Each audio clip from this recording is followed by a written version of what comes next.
Anda sedang menyaksikan live update bersama dengan saya Nila Irda. Kami akan menyajikan beragam informasi dari berbagai daerah yang akan dilaporkan secara langsung oleh wartawan lapangan kami. Untuk mengetahui bagaimana informasi selengkapnya, inilah live update selengkapnya. Kita awali dengan informasi pertama, saudara. Puluhan karangan bunga membanjiri rumah duka Sabam Sirait di Jalan Depsos nomor 34 Bintaro, Pesanggerahan, Jakarta Selatan pada Kamis hari ini. Pantauan di rumah duka tampak puluhan karangan bunga berjejer, salah satunya datang dari Presiden Joko Widodo dan juga keluarga. Sabam Sirait meninggal dunia di Rumah Sakit Karawaci, Tangerang, Banten pada Rabu malam. Politikus senior tersebut sebelumnya berkiprah di PDI Perjuangan meninggal dunia pada usia 84 tahun karena penyakit paru-paru kronis. Untuk mengetahui bagaimana situasi terkini di rumah duka, telah tersambung bersama saya wartawan Warta Kota ada Ramadan yang akan memberikan informasinya pada Anda. Halo, selamat sore Ramadan. Halo, selamat sore rekan Ratu. Selamat sore. Rama, untuk kondisi terkini di rumah duka, bagaimana suasananya? Ya, terima kasih rekan Ratu. Seperti saya saat berada di sini, saya berada di Jalan Depsos nomor 34, Bintaro, Pesanggerahan, Jakarta Selatan. Saat ini karangan bunga semakin membanjiri dari rumah duka Sabam Sirait. Lalu tadi sebelumnya Presiden Jokowi datang ke lokasi sekira pukul 15.31 waktu Indonesia Barat.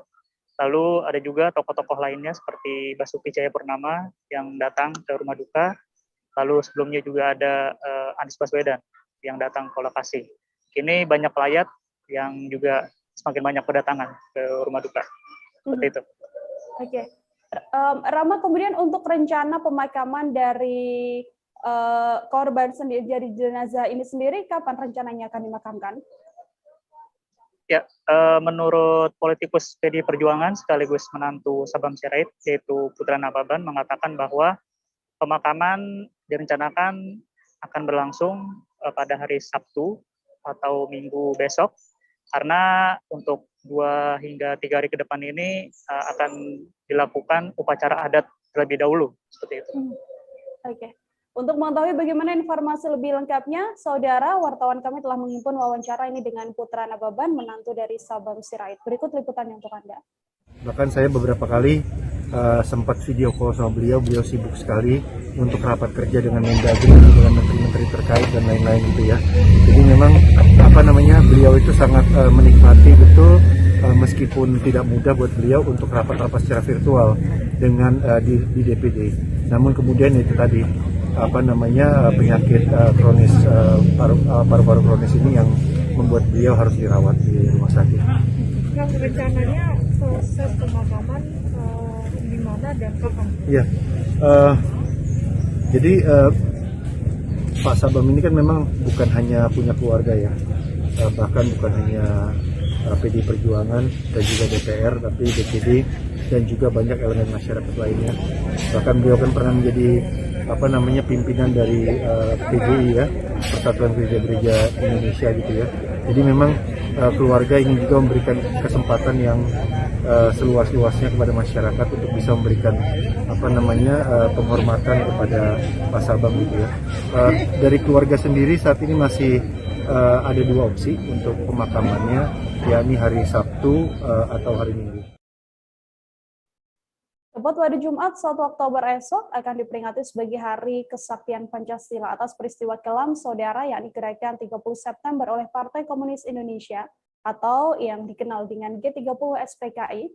Monumen Pancasila Sakti yang ada di wilayah Lubang Buaya, Jakarta Timur menjadi salah satu tempat bersejarah setiap kali memperingati momen tersebut. Pada esok hari, Presiden Joko Widodo juga akan memimpin upacara untuk menghormati jasad 7 jenderal yang diculik dan tewas, serta jenazahnya dimasukkan ke sumur tua yang lokasinya kini bertepatan dengan wilayah Monumen Pancasila Sakti. Lantas bagaimana pantauan dan situasi terkini di lokasi? Telah tersambung bersama saya wartawan Tribun News, ada Rizky Sandi Saputra yang akan memberikan informasinya pada Anda. Halo, selamat sore Rizky. Selamat sore Nila dan juga Tribun News. Rizky, untuk kondisi terkini di Monumen Pancasila Sakti sendiri jelang upacara peringatan kesaktian Pancasila, bagaimana berdasarkan pantauan Anda? Ya, jadi Nila bisa disampaikan sejak pagi tadi sekitar pukul 9 waktu Indonesia bagian Barat hingga saat ini.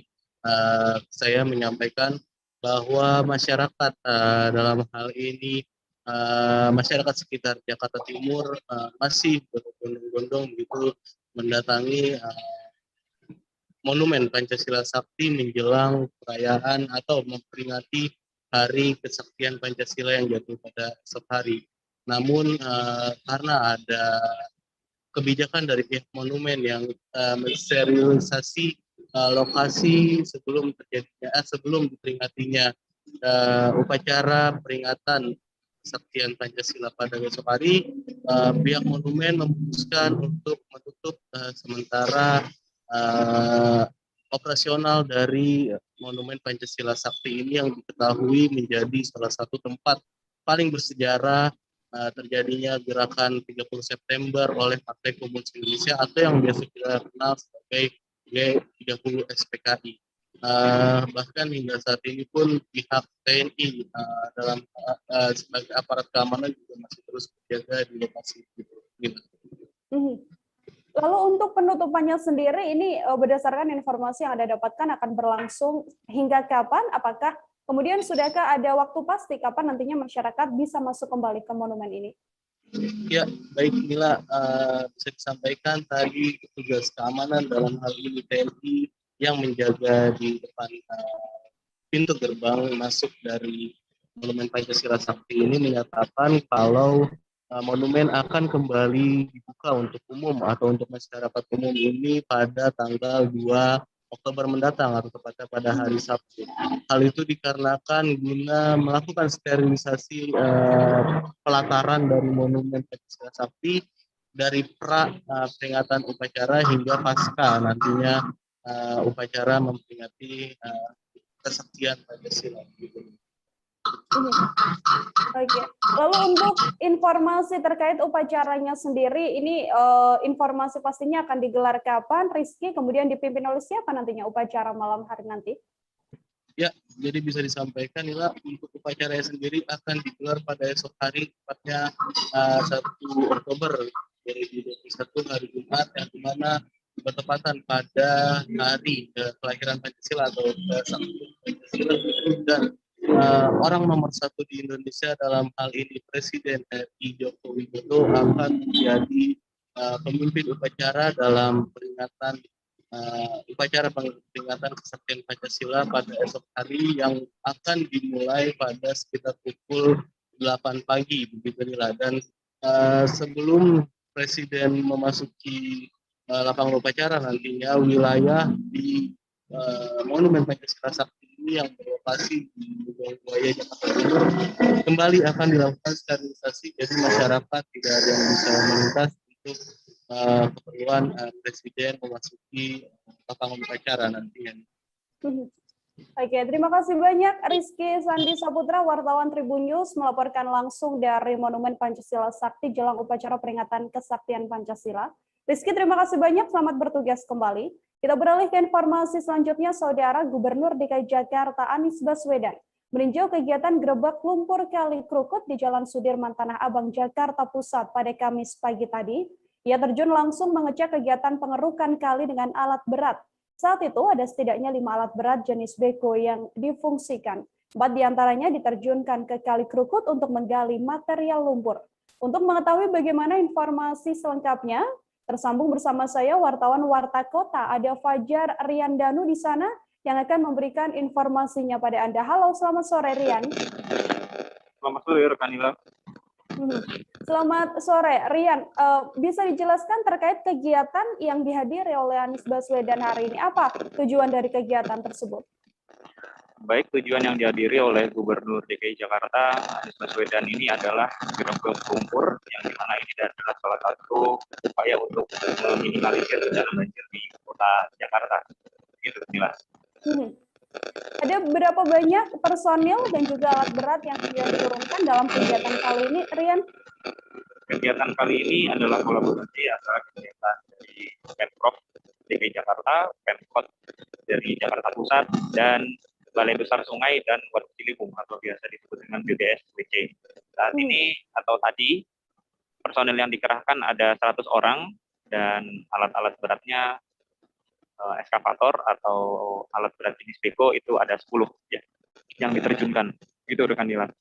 Oke, kemudian ini kan yang dipilih adalah Kali Krukut, Rian. Apakah memang ada alasan tersendiri mengapa pengerukan yang kali ini dilakukannya di Kali Krukut? Sebenarnya target dari jumlah material yang akan diangkut ini berapa banyak nantinya berdasarkan informasi?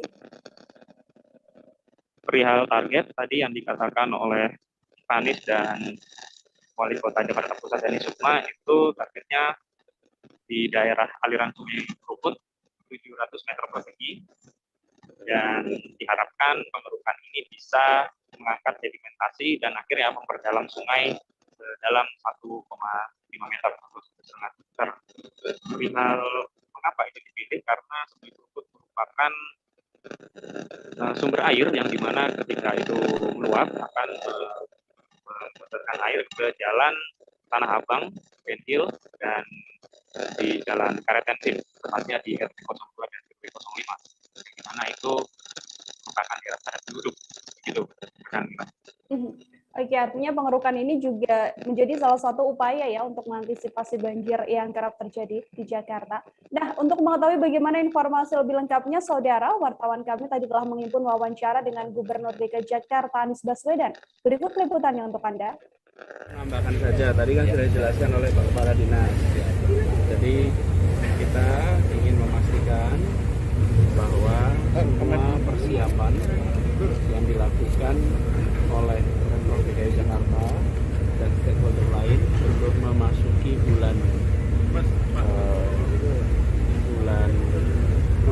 musim hujan itu dikerjakan dengan tuntas.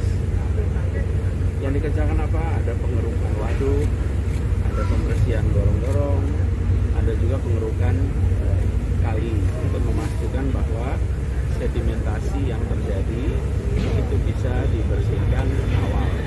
Harapannya kita bisa menghadapi musim penghujan besok dengan lebih siap dan mudah-mudahan terhindar dari banjir. Masih berapa titik sih DKI di Jakarta? Kalau jumlah titiknya SD aja yang berhasil. Pak, gitu ya? Pak, terkait ini Pak, beberapa pompa air kan banyak yang rusak Pak, seperti Jakarta Pusat, Jati Pinggir. Nah itu gimana Pak kesiapannya seperti itu kan masih perbaikan? Semua akan dilewati perawatan, sama seperti motor juga. Anda kalau punya motor, ada masanya businya harus diganti, ada masanya harus servis. Jadi itu hal yang sangat rutin yang dikerjakan. Yang penting pada saat nanti ketika kita memasuki bulan-bulan musim penghujan, semua bisa berfungsi dengan baik.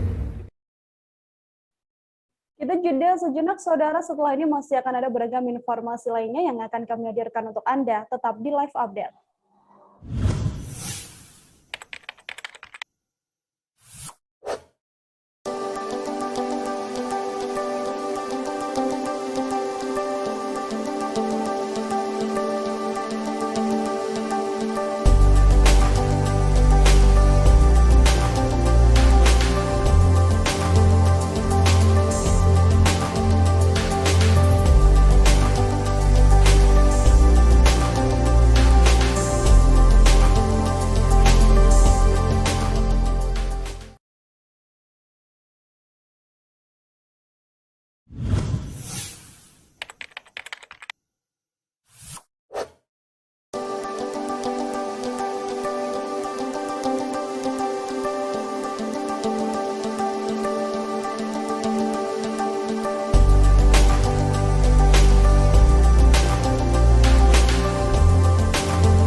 Terima kasih Anda masih menyaksikan live update bersama dengan saya Nila Irda. Kita beralih ke informasi selanjutnya, Saudara. Pembangunan tol Semarang-Demak hingga kini masih terus berjalan.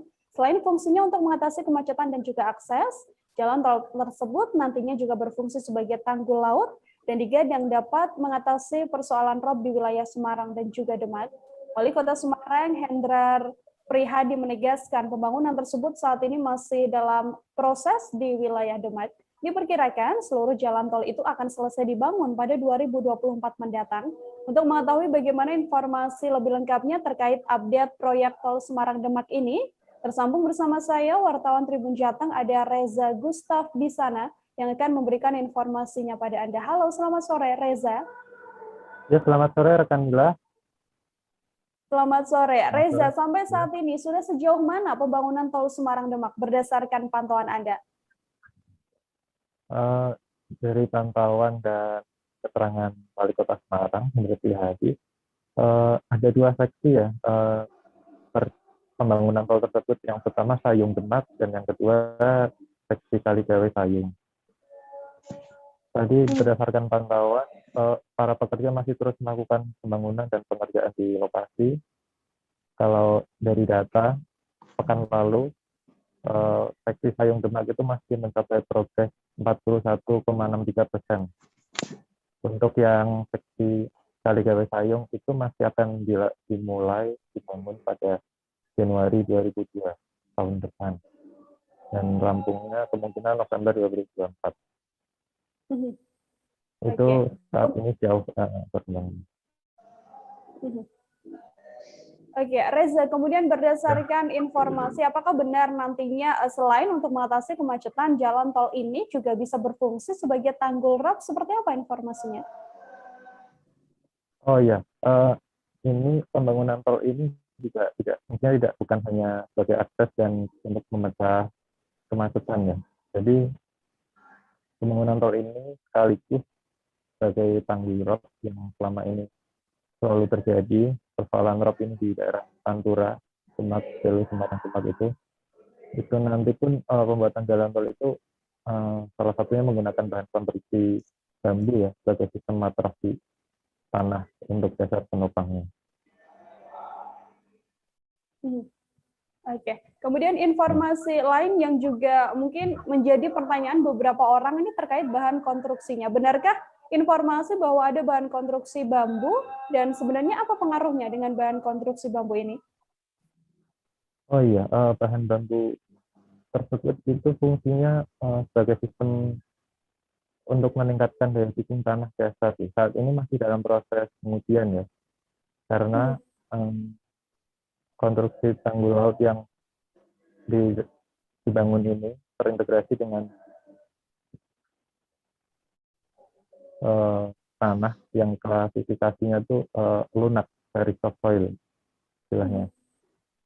Nah, saat ini sedang diuji, ada dua jenis ya, uji tarik sistem matras bambu dan uji lentur sistem matras untuk mengetahui perilaku dari bambu yang dirangkai menjadi kesatuan sebagai matras. Ini nanti harapannya sih dengan adanya bambu ini biayanya lebih murah dan menjadi terobosan baru untuk menopang dasar tanah yang lunak. Oke, terima kasih banyak Reza.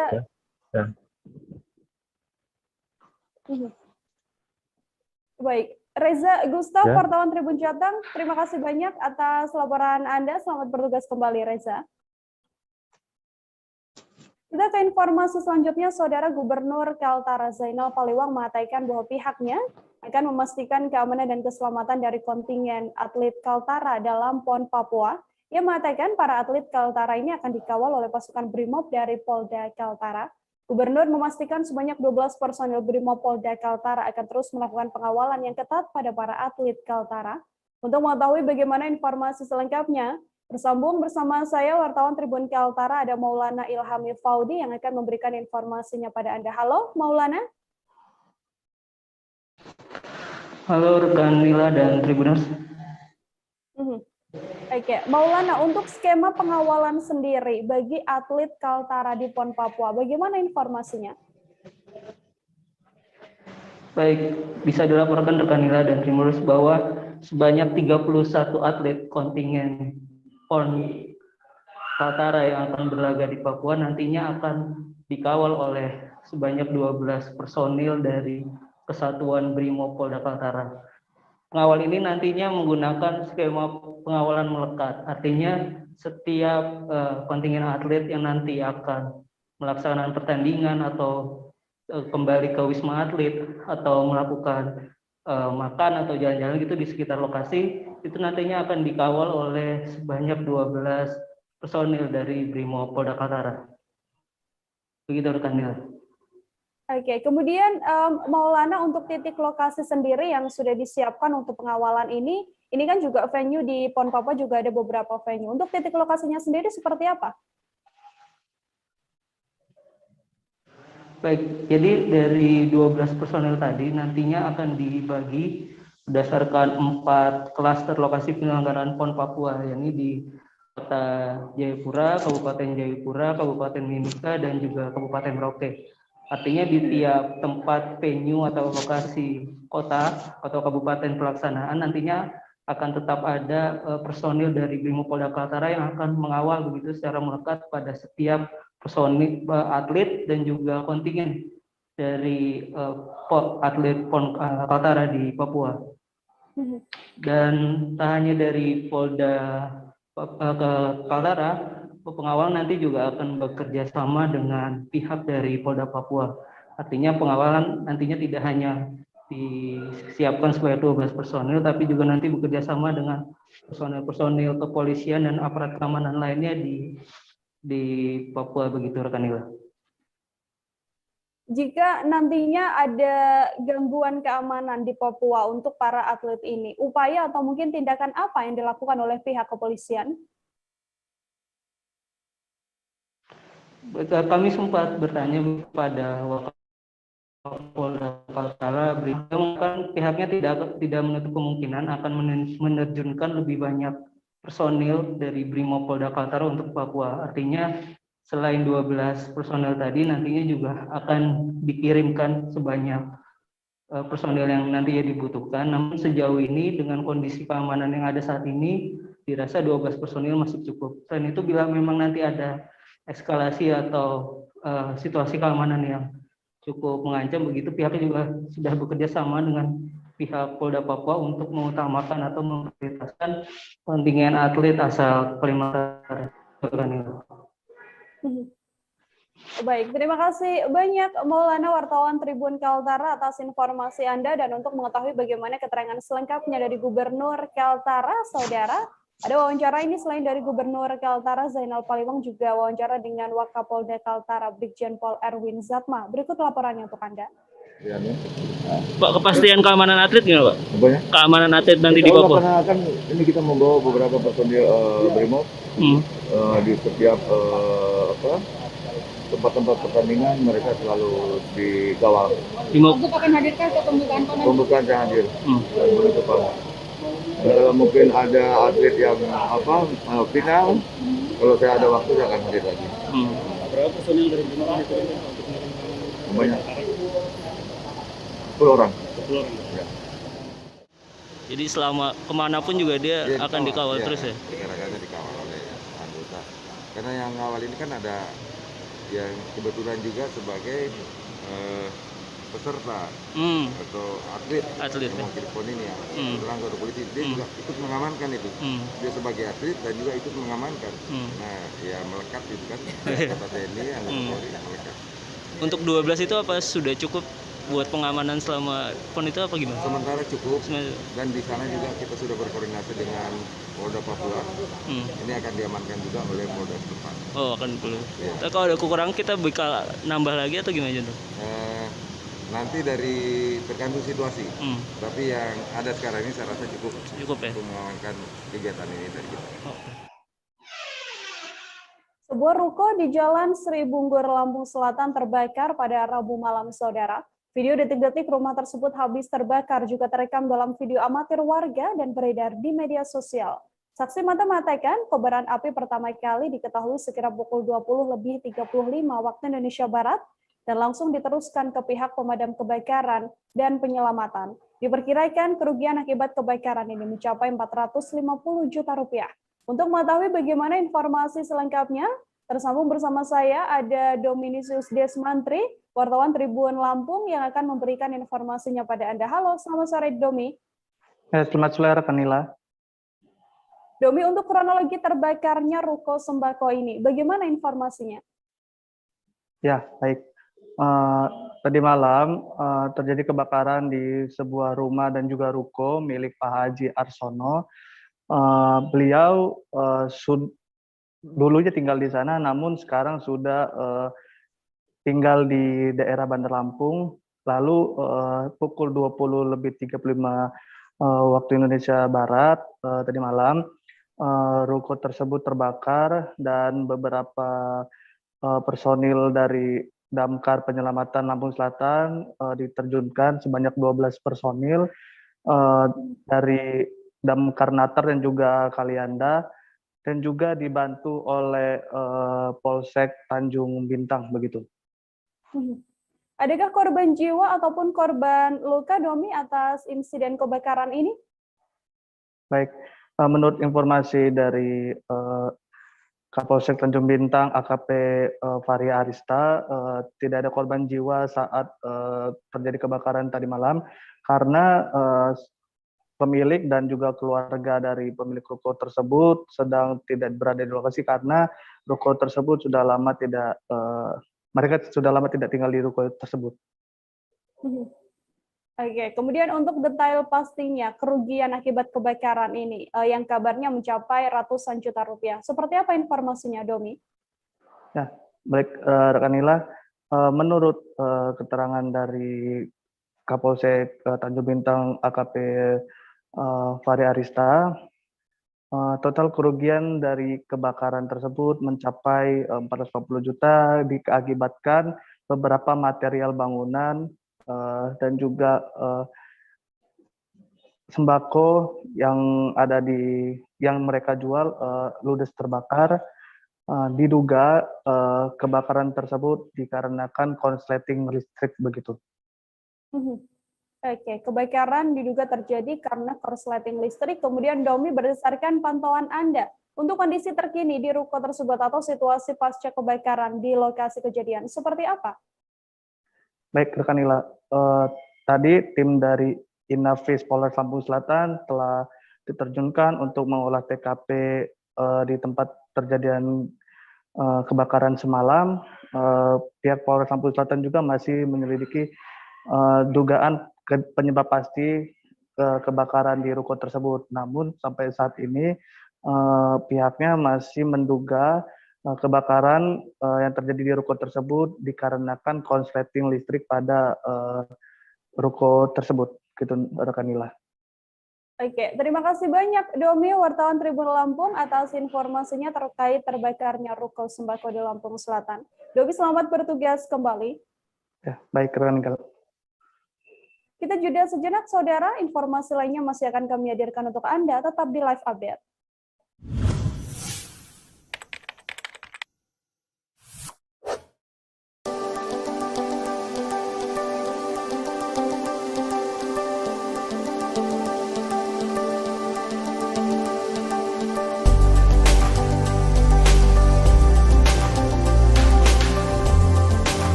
Anda masih menyaksikan live update bersama dengan saya Nila Irde. Kita beralih ke informasi selanjutnya, Saudara. Tanah longsor terjadi di Korong Tanah Taban, Nagari Pasilaweh, Padang Pariaman pada Rabu 29 September, segera pukul 20 waktu Indonesia Barat. Akibat bencana tersebut dikabarkan satu keluarga yang terdiri dari 7 orang tertimbun longsor. Semua korban dikabarkan telah berhasil dievakuasi oleh tim gabungan TNI Polri beserta BPBD bersama masyarakat setempat dan pihak-pihak lain. Untuk mengetahui bagaimana informasi lengkapnya terkait insiden bencana longsor ini, tersambung bersama saya wartawan Tribun Padang, ada Wahyu Bahar di sana yang akan memberikan informasinya pada Anda. Halo Wahyu. Halo rekan Nila. Wahyu, untuk kronologis adanya longsor ini sendiri, kapan pasti kejadiannya bisa diinformasikan? Baik Nila, Tribuners, bahwasanya telah terjadi musibah tanah longsor di Korong Tanah Taban, Nagari Pasilaweh, Kecamatan Lubuk Alung, Kabupaten Padang Pariaman, Sumatera Barat, yang terjadi pada hari Rabu kemarin, tanggal 29 September 2021, sekira pukul 20.00 WIB atau pukul 8 malam. Informasi tersebut diberitahu oleh Kepala Pelaksana BPBD Padang Pariaman. Longsor tersebut disebabkan oleh curah hujan yang cukup tinggi, disertai angin sejak kemarin pukul 3 sore hingga malam dan menyebabkan tanah di bukit tersebut terban dan longsor dan selanjutnya menimbun rumah warga tersebut sehingga terdapatlah korban banyak 7 orang korban meninggal dunia. Oke, Wahyu, kemudian untuk informasi korban sendiri, ini kan satu keluarga yang terdiri dari 7 orang. Kondisi korban pada saat setelah ditemukan pasca tertimbun longsor ini, bagaimana informasinya? Baik Nila, Tribuners, bahwasanya tadi Tribun Padang.com sudah berada di lokasi dan menghimpun informasi mengenai satu keluarga yang tertimbun, yang ada adalah 7 orang meninggal dunia dalam kejadian tersebut. 7 orang tersebut dievakuasi sejak kemarin hingga tadi pagi sekira pukul 8 dimulai kembali hingga pukul 12 siang tadi. Apakah proses evakuasi korban ini berjalan dengan lancar, Wahyu, ataukah ada sejumlah kendala yang dialami oleh pihak-pihak yang melakukan evakuasi? Kalaksa PBD Budi Mulya mengatakan pihaknya bersama TNI, Polri, pihak terkait, masyarakat setempat tidak mengalami kesulitan yang berarti, hanya saja curah hujan, kadang cuaca hujan cukup menghambat proses evakuasi. Dia mengatakan sejak kemarin, sejak kejadian dilaporkan oleh masyarakat, pihak BPBD sudah meluncur ke lapangan menuju lokasi dan mengevakuasi korban. Kemarin 4 korban berhasil dievakuasi, 3 diantaranya meninggal dunia dan 1 lainnya patah tulang, mengalami patah tulang, dan BPBD dan pihak terkait melanjutkan proses evakuasi hingga pukul 5 subuh dan dilanjutkan kembali sejak pukul 8 pagi tadi, dan sekira pukul 10 hingga pukul 12 siang tadi 4 jenazah korban lainnya berhasil dievakuasi oleh pihak-pihak terkait. Oke, artinya sekarang seluruh korban sudah berhasil dievakuasi oleh pihak terkait. Lalu untuk pantauan terkini sendiri di lokasi, Wahyu, seperti apa? Apakah memang proses evakuasi untuk kembali membersihkan tanah-tanah longsor ini juga sudah dilakukan? Baik, Nila, pantauan kami lokasi hingga sore tadi, bahwasanya alat berat sudah dibawa ke lokasi untuk membersihkan material longsor, dan itu sudah dimulai sejak pukul 1 siang tadi, dan kata petugas yang kami temui, proses evakuasi untuk membersihkan material akan berlangsung hingga sore ini sampai selesai untuk menyelesaikan puing-puing yang masih tertinggal, tanah-tanah yang masih ada di sekitaran sana. Begitu, Nila.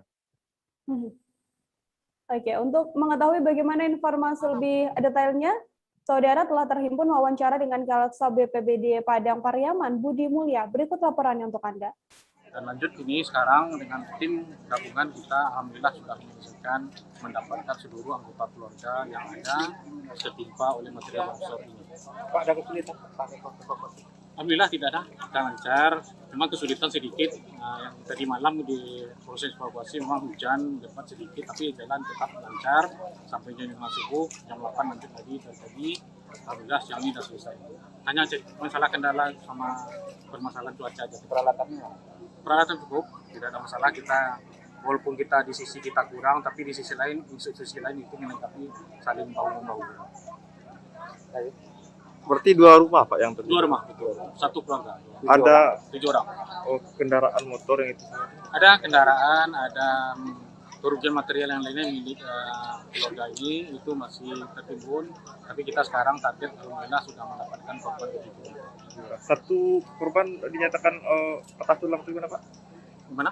1 korban patah tulang Pak? 1 ya, yang kita kemarin kronologisnya sampai jam 5 subuh itu didapatkan 4 dievakuasi, 3 meninggal, 1 orang patah tulang. Itu dirujuk ke Rumah Sakit Indrapura Padang. Sedangkan yang siang ini yang proses evakuasi lanjut dari jam 8 pagi sampai jam 12 siang ini didapat 4 lagi korban meninggal. Berarti 7 yang meninggal. 7 meninggal. Itu 1 keluarga. Kita beralih ke informasi selanjutnya, Saudara. Sesosok jenazah laki-laki ditemukan tim SAR gabungan sekira pukul 15 waktu Indonesia Barat pada Rabu 29 September menggunakan kapal patroli di Polairut Polda Babel nomor lambung 2005. Mayat tersebut ditemukan sekitar 5 mil dari pesisir Pantai Menara atau di wilayah laut Pulau Bukulimau, Manggar, Belitung Timur. Proses pencarian sempat terhambat karena ombak dan arus besar disertai hujan dengan intensitas ringan. Saat ditemukan, tubuh korban diketahui sudah tidak dalam keadaan utuh. Untuk mengetahui bagaimana informasi selengkapnya terkait penemuan jenazah laki-laki di perairan Belitung Timur ini, tersambung bersama saya wartawan Pos Belitung ada Brian Bimantoro yang akan memberikan informasinya pada Anda. Halo Brian. Halo, selamat sore Nila. Selamat sore Brian. Untuk kronologis adanya penemuan jenazah laki-laki ini, bagaimana informasinya? Baik Nila, bisa saya kabarkan. Baik Nila dan Tribuners di seluruh Indonesia, bisa saya kabarkan bahwa kemarin hari Rabu tanggal 29 September 2021 telah terjadi peristiwa penemuan jenazah tidak dikenal di perairan Bukulimau, Manggar, Belitung Timur sekitar pukul 14 waktu Indonesia bagian barat. Kronologi awalnya sendiri menurut nelayan setempat ingin pergi melaut. Namun saat di tengah perjalanan menuju tempatnya melaut, ditemukan dia melihat seorang atau sesosok mayat yang tengah mengapung dan tanpa kepala, sehingga dia kembali lagi ke daratan untuk mengabari pos TNI AL yang berada di sekitar tempat nelayan tersebut. Kemudian setelah dikabarkan dan berkoordinasi kepada Basarnas dan TNI AL, kemudian Basarnas langsung menuju lokasi tersebut dan melakukan pencarian atau pengevakuasian dari korban tersebut. Begitu Nila. Untuk proses evakuasinya sendiri, Brian, bagaimana proses evakuasi yang dilakukan oleh tim SAR gabungan? Baik, tim SAR gabungan kembali melakukan pengevakuasian atas jenazah tidak dikenal yang ditemukan mengapung di lautan sekitar pukul tidak lama setelah mendapat kabar tersebut. Kemudian menggunakan kapal patroli di Polairut nomor lambung 2005, tim SAR gabungan yang terdiri dari Basarnas, BPBD, TNI Angkatan Laut dan TNI Angkatan Laut dan unsur lainnya yang tim gabungan dan TNI Angkatan Laut dan di Satpol Airut Polres Belitung Timur menuju ke lokasi. Namun dalam perjalanan gelombang besar ikut mewarnai proses pengevakuasian sehingga agak menyulitkan tim SAR gabungan, dan dari titik awal yang disebutkan oleh nelayan yang pertama kali menemukan itu sudah terhanyut jauh sehingga memakan waktu yang cukup lama untuk mengevakuasi korban. Begitu Nila. Oke, setelah sekarang evakuasi sudah berhasil dilakukan oleh tim SAR gabungan, Brian, untuk identitas jenazah ini sendiri, apakah sudah diketahui informasinya? Baik Nila, setelah korban atau setelah jenazah yang tidak dikenal itu ditemukan, jenazah dibawa oleh tim SAR gabungan ke kamar jenazah RSUD Belitung Timur dan dilakukan identifikasi oleh Inafis Polres Belitung Timur dan juga Dr. Willy Jeffrey yang dokter jaga di RSUD Belitung Timur. Dan di sana ditemukan fakta bahwa tubuh dari jenazah tersebut sudah tidak bisa diidentifikasi karena sudah terkontaminasi oleh lingkungan laut dan juga sudah diperkirakan sudah sangat lama di dalam lautan sehingga tidak bisa diketahui penyebab ataupun berapa lama perkiraan dia sudah mengapung. Kemudian dari tindakan polisi sendiri sudah mengambil DNA di leher, di tulang leher dengan juga di tulang kaki untuk mengetahui DNA dan setelah itu bisa menyelidiki kasus ini hingga nantinya bisa terungkap gitu, Nila. Baik, saudara, untuk mengetahui bagaimana informasi lebih lengkapnya, wartawan kami telah menghimpun wawancara dengan Danpol SAR Belitung, Rahmatullah Hashim. Berikut liputannya untuk Anda. Laporan ini awal kami dari nelayan bahwa dia telah menemukan jenazah dan dia tidak berani mengangkat. Dia terombang-ambing, lalu saya berkoordinasi dengan Airut, Satpol Air, Ditpol Air Polda, kapal patroli 2005 dan AL, BPD, Polsek, dan unsur terlibat lainnya. Jadi sekitar temuannya di jarak berapa mil? Kalau jaraknya sekitar 5 nautical mile dari bibir pantai, dermaga Ditpol Air. 40 sampai 45 menit ya? Iya. Kondisi mayat seperti apa? Kondisi mayat tadi sudah mulai tidak utuh lagi. Oke. Sekarang mayat dibawa kemana? Dibawa ke RSUD untuk dilakukan visum dan ini. Sudah kami serahkan dengan pihak Polres yang wewenang. Oke, sudah diketahui jenis mayat atau perempuan? Kalau kita lihat dari fisiknya laki-laki. Pada saat perjalanan di luar muara, mereka menemukan jenazah seorang laki-laki, identitasnya yang belum diketahui identitasnya. Kemudian atas permohonan mereka laporkan ke kita berangkat bergabung dengan koordinasi dengan baik itu Basarnas, kemudian BPD, kemudian dari Angkatan Laut, Pol Air sendiri, kemudian dari Dinas Kesehatan untuk sama-sama berangkat untuk evakuasi jenazah. Untuk penyelidikan sampai saat ini kita masih dalam hal penyelidikan dan identitas sampai sekarang belum kita ketahui.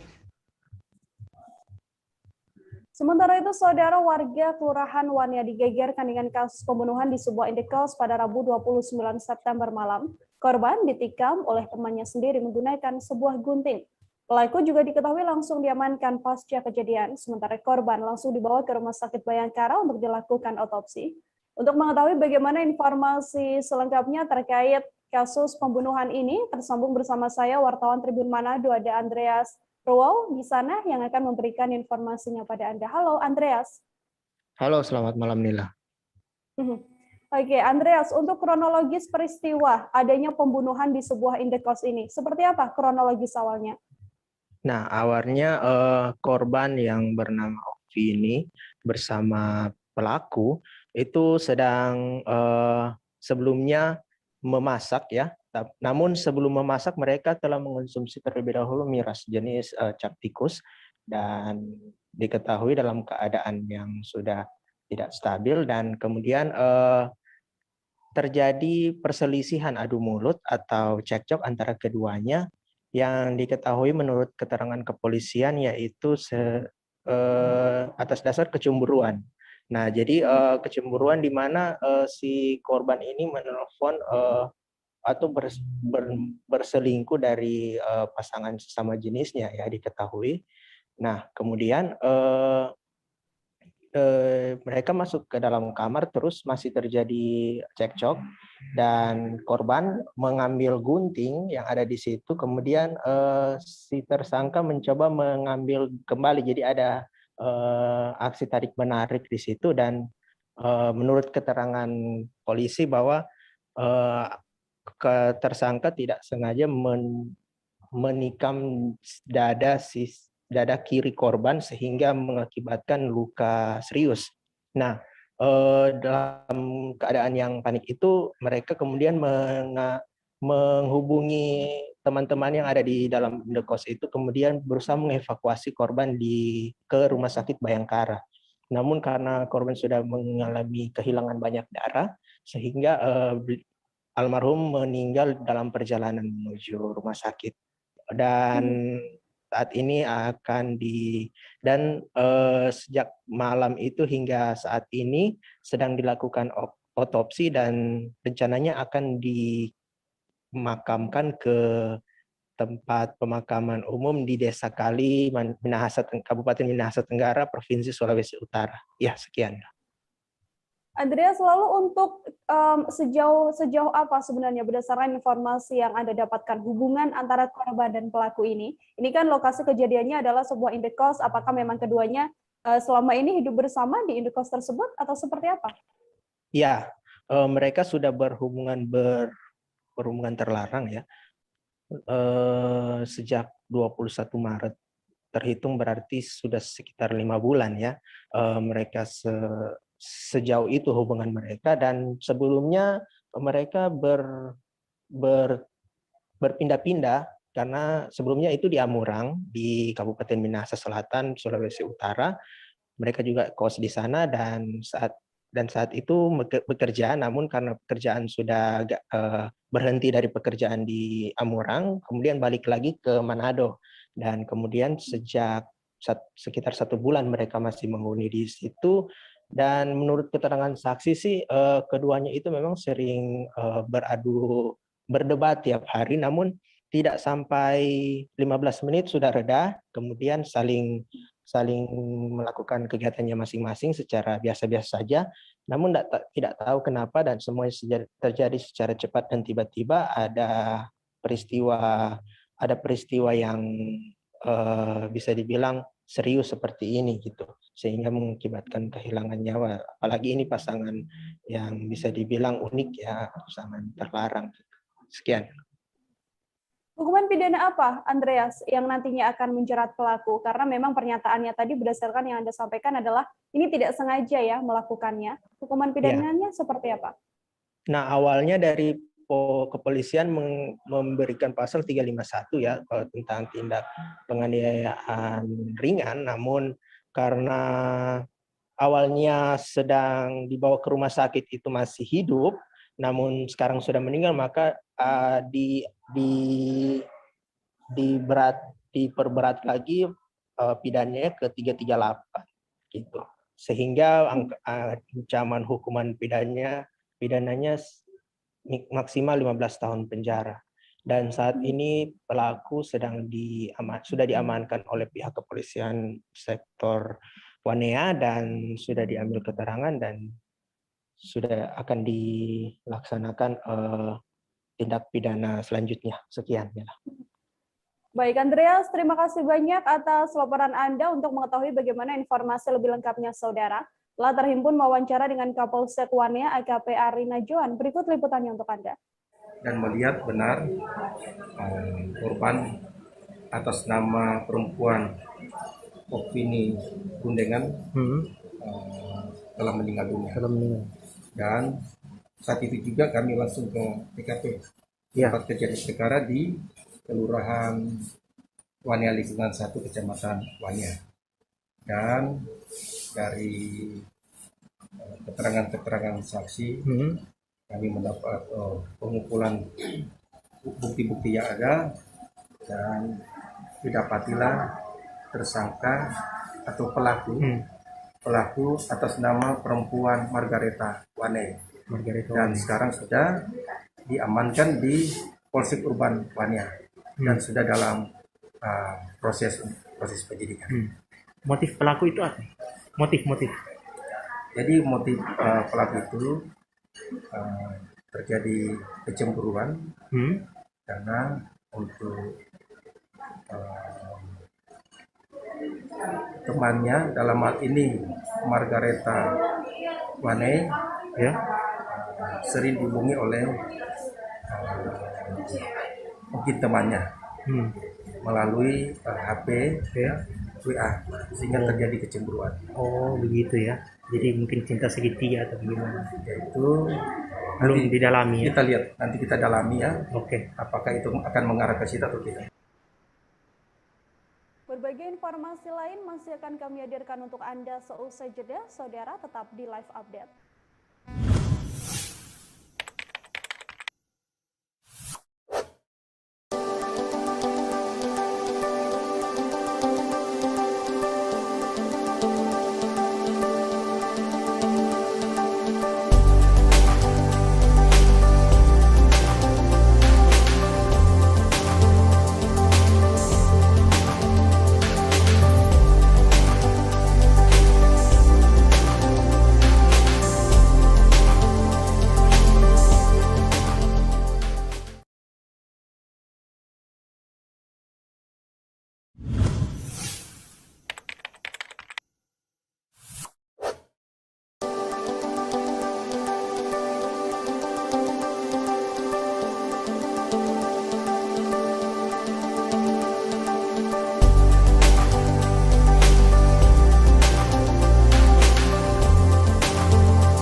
Anda masih menyaksikan live update bersama dengan saya Nila Irda. Pelaku aksi pencurian dan pemberatan dengan modus pecah kaca mobil yang sempat buron 1 tahun lamanya akhirnya dibekuk kepolisian, saudara. Pelaku ditangkap di sebuah tempat persembunyiannya di Indekos di kawasan Seki Palembang pada Kamis subuh. Pelaku bernama Ansori ini harus menerima tindakan terukur dari kepolisian lantaran melakukan perlawanan dan mencoba untuk melarikan diri. Dalam aksi pencuriannya, pelaku diketahui berhasil menggasak uang sebesar 140 juta rupiah. Untuk mengetahui bagaimana informasi selengkapnya, tersambung bersama saya wartawan Sriwijaya Pos ada Andika Wijaya yang akan memberikan informasinya pada Anda. Halo Andika. Halo Kanila, selamat sore. Selamat sore, Andika. Pelaku ini sempat buron 1 tahun lamanya, kemudian berhasil ditangkap oleh kepolisian. Bagaimana kronologi akhirnya pelaku ini bisa ditangkap kepolisian? Awalnya pelaku ini memang buron 1 tahun, Mbak, dan dia kabur ke kota Parabumuli, kota Muara ini bergenah. Namun ketika dia pulang ke Palembang, tim Opsional Ranmor Buguyur Bay bisa mengendus keberadaannya. Saat ia berada di kos-kosan terletak di Skip Palembang, kawasan Skip Palembang, pelaku pun berhasil ditangkap oleh tim Buguyur Bay Opsional Polrestabes Palembang, Mbak. Andika, untuk aksi dari pelaku sendiri ini kan melakukan modus dengan pecah kaca yang kemudian bisa menggasak ratusan juta rupiah. Bagaimana pelaku melakukan aksinya ini? Awalnya pelaku memang sudah mengincar korban bernama Salman. Korban menuju Bank BCA yang berada di kawasan Kaledoni. Pelaku pun sudah membuntutinya, Mbak. Nah, ketika korban mengambil uangnya sejumlah 140 juta, pelaku sudah mengiringinya. Nah, ketika korban usai mengambil uang, korban hendak makan di kawasan Demang Lebar Daun Palembang dan meninggalkan mobilnya di parkiran. Saat itulah pelaku memecahkan kaca mobil korban dengan menggunakan busi, Mbak. Pelaku pun mengambil uang korban yang sebesar 140 juta itu yang berada di box mobil dekat jok mobilnya, Mbak. Oke. Kemudian Andika, apakah dalam pelariannya ini aksi terakhir dari pelaku ini adalah aksi satu-satunya yang dilakukan atau ada beberapa aksi lain yang dilakukan oleh pelaku ini? Kalau hasil penyelidikan dari tim Reskrim Polrestabes Palembang, Mbak, untuk pelaku ini memang residivis merupakan pelaku kambuhan. Nah, sekitar dua kali dia melakukan aksinya, dan kali ini tertangkap oleh tim Opsional Ranmor Polresta Palembang dan ia akan dikenakan pasal 363 tentang kasus pencurian dan hukuman di atas 5 tahun penjara. Begitu, rekan Nila. Oke. Untuk mengetahui bagaimana informasi lebih lengkapnya, Saudara, wartawan kami telah menghimpun wawancara dengan Kasat Reskrim Polrestabes Palembang, Kompol Tri Wahyudi. Berikut liputannya untuk Anda. Hasil penyelidikan dan dari ada memang kita rekaman CCTV juga, dia single ya, dia sendiri, karena pekerjaan sehari-hari dari pelaku ini supir travel tadinya, tapi kata dia karena ada dampak COVID, ekonomi dia agak terganggu, dia nekat melakukan pecah kaca ini. Spesialis nggak nih, Bang? Enggak. Dari pengakuan pelaku, nggak berapa kali yang melakukan? Baru sekali nih pengakuannya. Tapi tetap kita akan dalami ya. Kita akan dalami. Untuk pasal yang dikenakan, Bang, dan hukuman, Bang? Untuk pasal kita kenakan 363 KUHP, ancaman di atas 5 tahun. Bang, mungkin himbauan, Bang, kepada masyarakat Palembang, Bang, yang mengambil uang lah, Bang, dengan jumlah banyak, Bang. Betul sekali. Gimana itu, Bang? Jadi kalau himbauannya sebenarnya kami dari Polri atau polisi khususnya Polrestabes Palembang dan di polsek-polsek jajaran juga sudah menghimbau apabila memang ada masyarakat yang ingin mengambil uang dalam jumlah yang banyak, silakan hubungi petugas polisi terdekat. Insya Allah kami tidak memungut biaya, tapi untuk lebih mementingkan keamanan sehingga proses transaksi dari masyarakat dapat berjalan aman dan memang bisa menghindari hal-hal yang tidak diinginkan.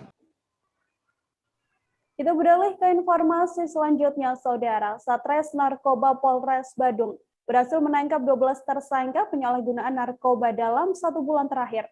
Bahkan pengguna narkoba ini tidak hanya kaum laki-laki, namun ada juga 3 wanita yang turut diamankan. Adanya belasan kasus narkoba ini membuat Kapolres Badung menilai bahwa kasus penyalahgunaan narkotika masih tetap banyak meskipun di tengah pandemi COVID-19. Menurutnya saat ini ada setidaknya 8 kasus narkoba yang diungkap dengan 12 tersangka. Untuk mengetahui bagaimana informasi selengkapnya, tersambung bersama saya wartawan Tribun Bali Agus Arianta yang akan memberikan informasinya pada Anda. Halo Agus. Halo Nila. Selamat sore Nila.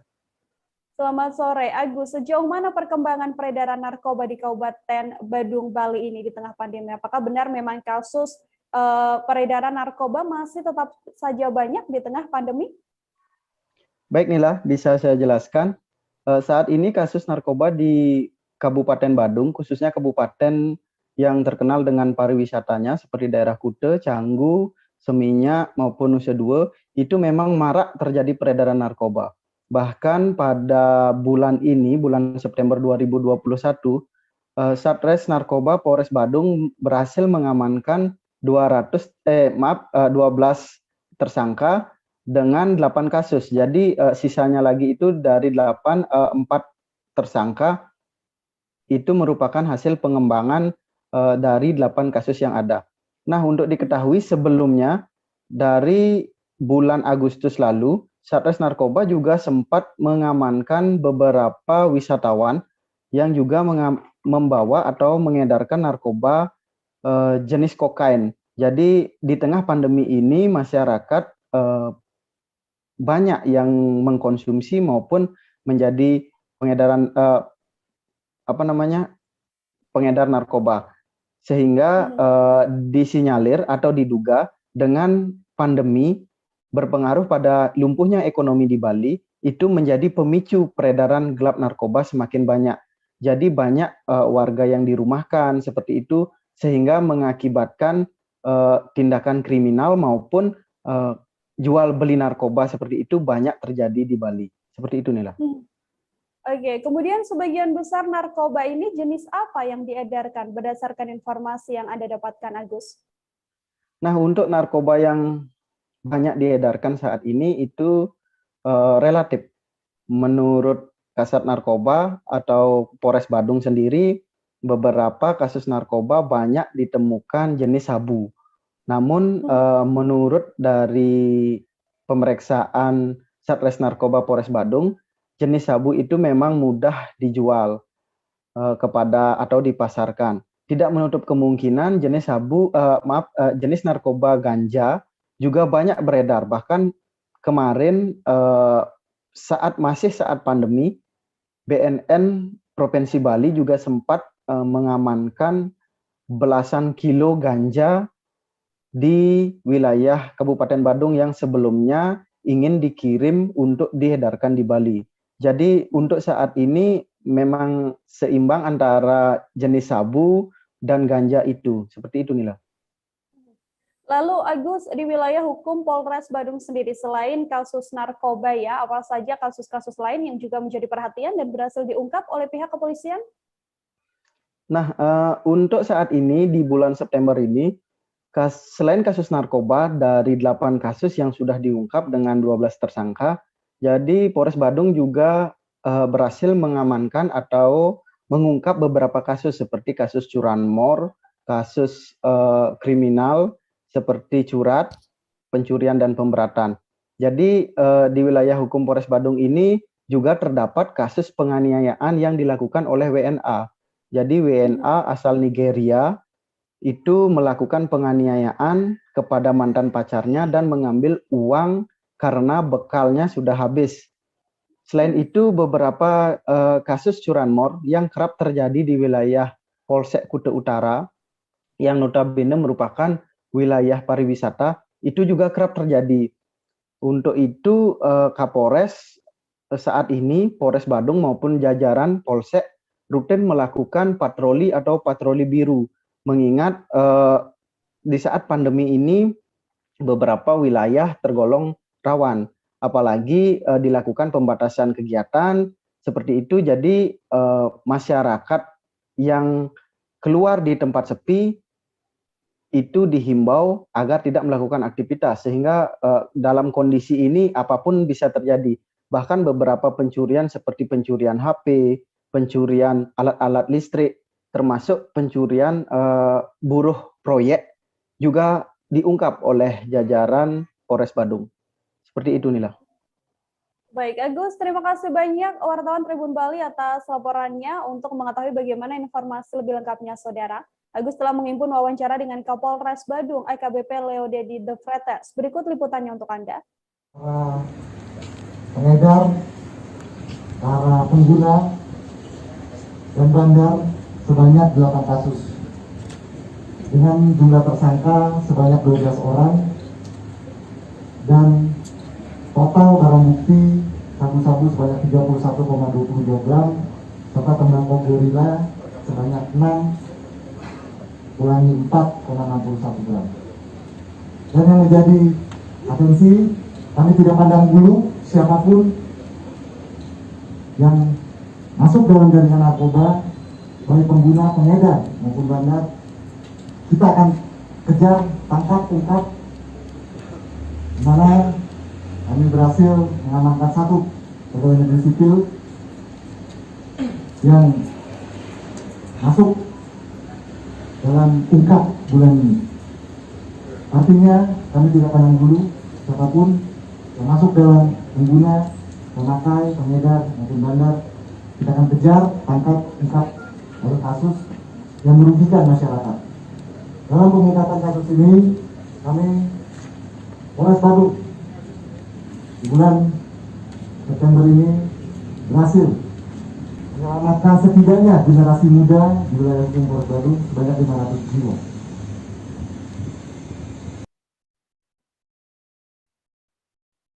Sejumlah mahasiswa yang tergabung dalam Aliansi Himpunan Mahasiswa Islam atau HMI Komisariat secabang Majene melakukan aksi demo pada Kamis sore ini, saudara. Massa tersebut melakukan aksi demo penolakan Videotron. Aksi demo ini berakhir bentrok dan diwarnai aksi saling pukul dengan aparat kepolisian.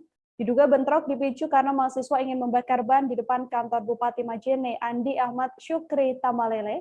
Untuk mengetahui bagaimana informasi selengkapnya, tersambung di sebelah sana wartawan Tribun Sulbar ada Misbah Sabarudin yang akan memberikan informasinya pada Anda. Halo Misbah.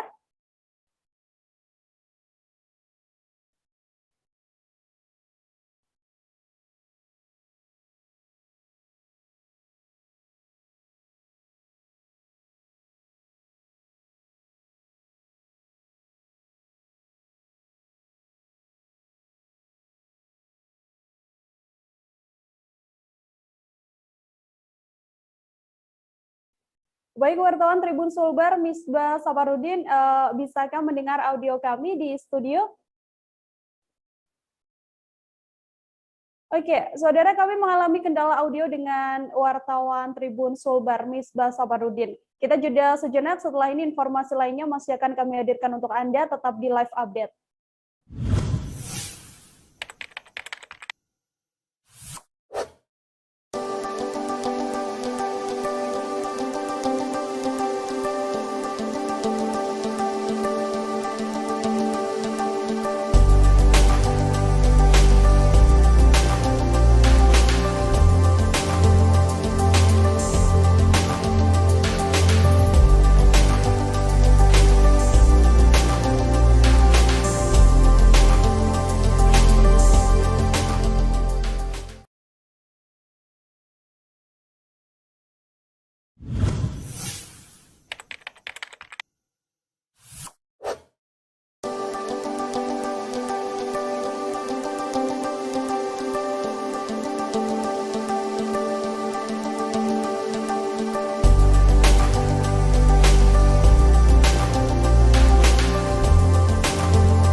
Anda kembali menyaksikan live update bersama dengan saya Nila Irda. Sejumlah mahasiswa yang tergabung dalam Aliansi Himpunan Mahasiswa Islam atau HMI Komisariat Secabang Majene, Saudara, melakukan aksi demo pada Kamis hari ini. Massa tersebut melakukan aksi demo untuk penolakan Videotron.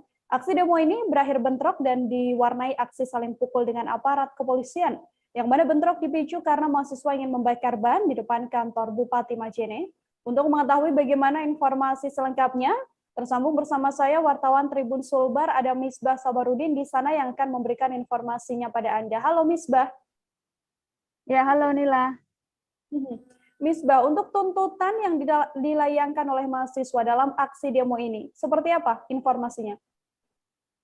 Ya, baik Nila, bisa saya laporkan bahwa sejumlah mahasiswa melakukan aksi demo di kantor Bupati Majene pada hari ini, tepatnya hari Kamis tanggal 30 September 2021.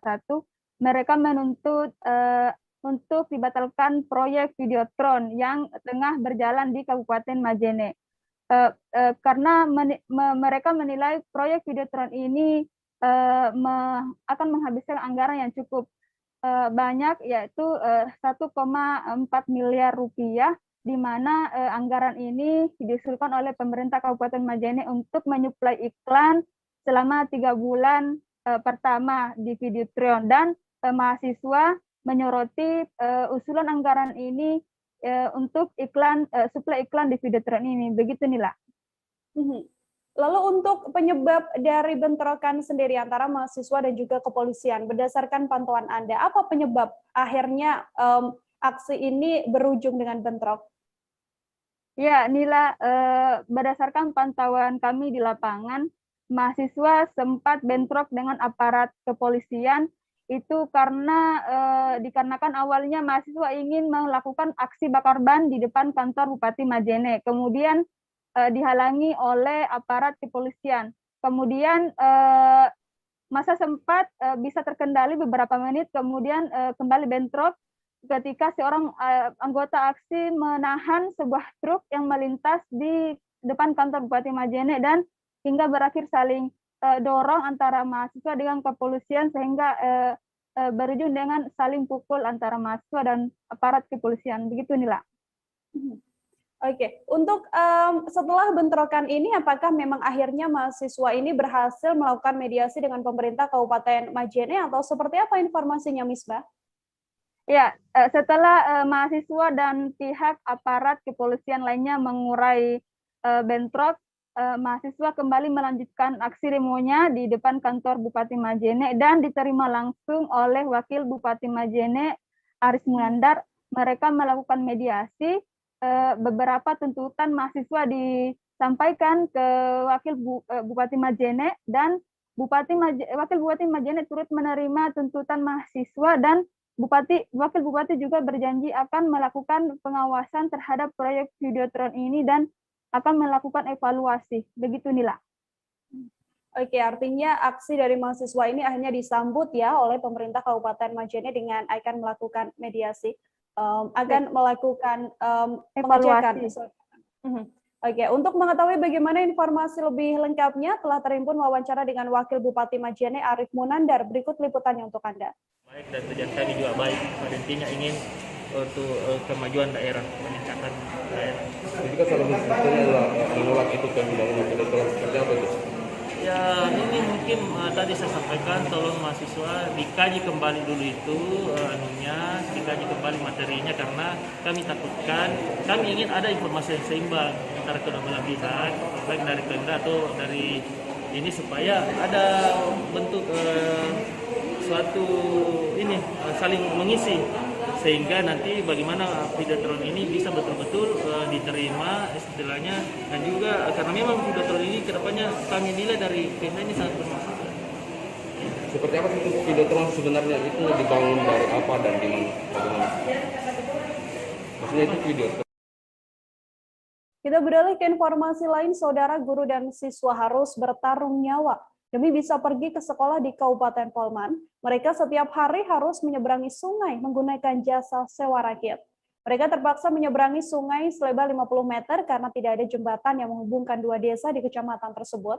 Sungai ini merupakan jalan penghubung antara Desa Mombi dan Desa Saragian, Kecamatan Alu, Kabupaten Polman. Untuk mengetahui bagaimana informasi selengkapnya, tersambung bersama saya Ade Hasan di sana, wartawan Tribun Sulbar yang akan memberikan informasinya pada Anda. Halo, Hasan. Ya, halo Mbak Nila. Hasan, ini tidak ada alternatif jalan lain selain menyeberangi sungai. Sejak kapan hal ini sudah terjadi? Oh ya, makasih Mbak Nila. Sebelum saya mengarah ke sana, mungkin sebelumnya saya gambarkan dulu bahwa memang di daerah pelosok Sulbar ini memang infrastruktur itu masih sangat memprihatinkan. Seperti ini yang terjadi di Desa Saragian ini, Kecamatan Alu, Kabupaten Polewali Mandar ini para siswa ini terpaksa menerobos derasnya arus sungai ini untuk menuju ke sekolah mereka. Untuk mengenai masalah apakah ada jalan alternatif lain atau tidak, menurut dari informasi warga di sana dan para siswa bahwa memang ada jalan alternatif, tapi untuk menuju ke sekolahnya itu membutuhkan waktu yang cukup lama, Nila. Begitu, Nila. Oke, artinya karena jarak juga ya yang membuat akhirnya sejumlah guru dan siswa ini memilih untuk tetap menyeberangi sungai. Lalu untuk kondisi ketika cuaca buruk, Hasan, ketika cuaca buruk terjadi, apakah mereka tetap menyeberangi sungai tersebut? Oh ya, tadi kami sudah mewawancarai beberapa siswa dan para guru di sana. Menurut mereka, ketika kondisi cuaca buruk dan sungai meluap ini, sejumlah siswa ini terpaksa tidak mengikuti proses pembelajaran. Karena mereka khawatir jangan sampai pada saat melintas menyeberangi sungai ini tiba-tiba rakit yang dipakai ini juga ikut terbawa arus, karena menurut mereka ini sudah pernah ada kejadian beberapa kendaraan motor yang diseberangi melintas ini ikut hanyut di sungai itu. Begitu, Nila. Hasan, untuk jasa sewa rakit ini sendiri sekali menyeberang berapa biayanya? Untuk sewanya sendiri itu 2.000.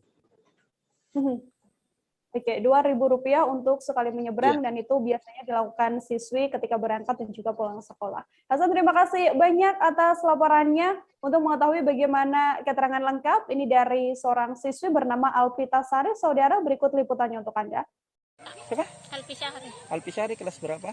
Kelas 12. Tinggal di mana? Di Roong seberang. Desa apa itu? Desa Saragian. Desa Saragian. Alu. Jadi tiap hari ke sekolah mesti lewat sungai ini ya? Iya, Kak. Tidak ada jalan lain? Ya ada sih, Kak, di lewat sana, cuma agak jauh. Harus keliling ke sana, Kak, baru sampai ke sekolah. Begitu ya. Terus kalau airnya meluap bagaimana? Tidak takut atau bagaimana? Ya rada takut sih, Kak, cuma Kak harus juga dilewati, kan mau belajar, Kak. Harus juga dilewati. Tapi kalau terlalu meluap, Kak, biasa juga kembali ke rumah. Tidak ke sekolah? Tidak. Pihak sekolah tidak menegur atau bagaimana? Dimaklumin, Kak, kan. Pihak sekolah juga tahu kondisi kita, Kak. Selaku pelajar, apa harapannya, Adek? Ya, selaku pelajar, Kak, ya, semoga bisa dibangunkan yang lebih layak, Kak, semacam jembatan yang bisa dilewati, Kak, supaya gampang juga. Kalau rakit begini apa kendalanya, Dek? Kalau biasa terlalu meluap, rakitnya biasa hanyut, terus tidak bisa dilewati, Kak. Biasa kalau surut juga kandas yang tidak bisa menyeberang. Iya. Jadi kalau begitu bagaimana caranya, mesti basah-basahan? Biasa juga menyeberang pakai kaki, Kak, baru tidak pakai rakit. Kalau terlalu dangkal lagi airnya. Jadi kendala juga ya? Iya. Siapa namanya tadi? Alpisari, Kak. Itu bagus. Siswa apa? SMK Negeri Alu. SMK Negeri. Kelas berapa sih? Kelas 12. Selain saudara, pembacaan dan penandatanganan deklarasi damai dilakukan Polres Konawe dan juga berbagai lintas organisasi kemasyarakatan pada Rabu 29 September kemarin. Seusai melakukan dialog, naskah deklarasi damai ini juga dibacakan langsung oleh Ketua DPRD Konawe, Dr. Ardin. Seusai pembacaan naskah deklarasi damai, pemerintah, kepolisian, kejaksaan, tokoh adat dan agama, serta organisasi pemuda dan mahasiswa tersebut langsung menandatangani naskah deklarasi yang ada. Untuk mengetahui bagaimana informasi selengkapnya terkait pembacaan naskah deklarasi damai lintas organisasi masyarakat ini, tersambung bersama saya, wartawan Tribun News Sultra, ada Arman Tosepu yang akan memberikan informasinya pada Anda. Halo Arman. Halo rekan Nila. Arman, untuk unsur-unsur mana saja yang kemarin mengikuti deklarasi damai ini?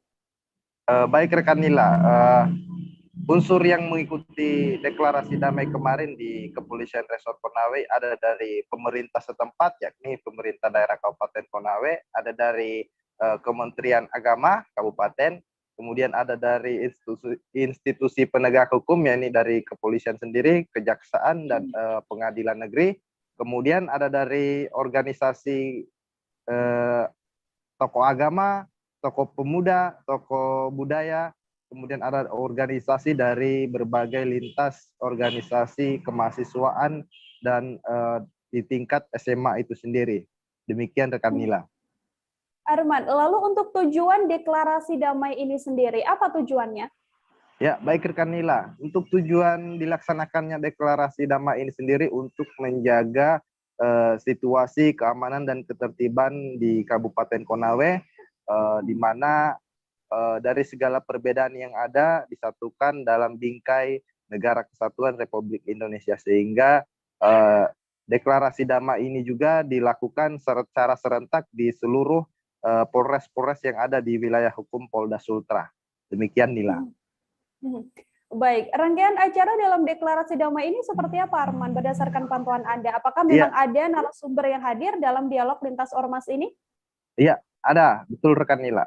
Dari pantauan kami bahwa pada saat deklarasi damai, sebelum deklarasi damai dibubuhkan tanda tangan oleh para tamu undangan yang datang, mula-mula diadakan dialog terlebih dahulu dengan menghadirkan beberapa narasumber dari akademisi, dari pihak kejaksaan, pihak kepolisian, serta pihak pemerintah.